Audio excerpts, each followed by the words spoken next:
Grup esmenant, té la paraula el grup parlamentari de Junts per Catalunya, el diputat Pere Albó, per 3 minuts.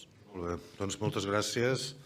El cert és que bé, que com estem d'acord en que s'ha d'anar treballant per tal de millorar els equipaments.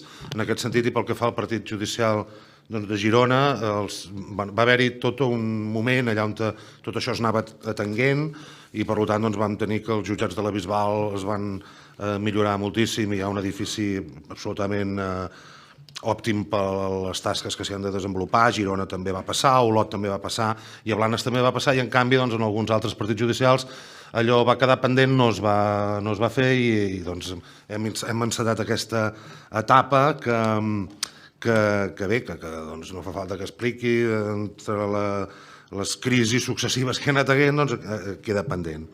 La veritat és que tal com explica la moció, crec que tots estem d'acord i en aquest sentit és absolut en què s'ha d'afrontar aquesta inversió i llavors ja entraríem en els detalls. En referència als detalls, primer, i pel que fa a sol·licitar un lloguer, dir que fa 3 anys va quedar desert. Ens expliquen, l'altre dia que vaig tenir ocasió d'anar a escoltar el portaveu, el senyor Cuevillas, que feia una xerrada amb en Quim Torra i vaig tenir ocasió de parlar amb alguns regidors d'allà, ens expliquen que si es vol tornar a treure lloguer s'ha de filar molt prim les condicions, perquè explica la gent de Santa Coloma que el que es demanava ho feia molt difícil i ho feia inviable i efectivament va quedar desert. Segurament si en algun moment es planteja tornar a treure lloguer ha de ser entenent que no s'està fent un equipament nou. I pel que fa a l'equipament nou, també apuntar que ens expliquen des de Santa Coloma de Farners que bé, sense entrar en formalismes de si està cedit o no està cedides els terrenys i si les cessions són fetes o que finalment que existeix per entendre'ns un acord i que en referència a un solar que és en el sector d'equipaments sector B2, ens expliquen. Justament en allà s'està ja tirant endavant una escola d'educació especial.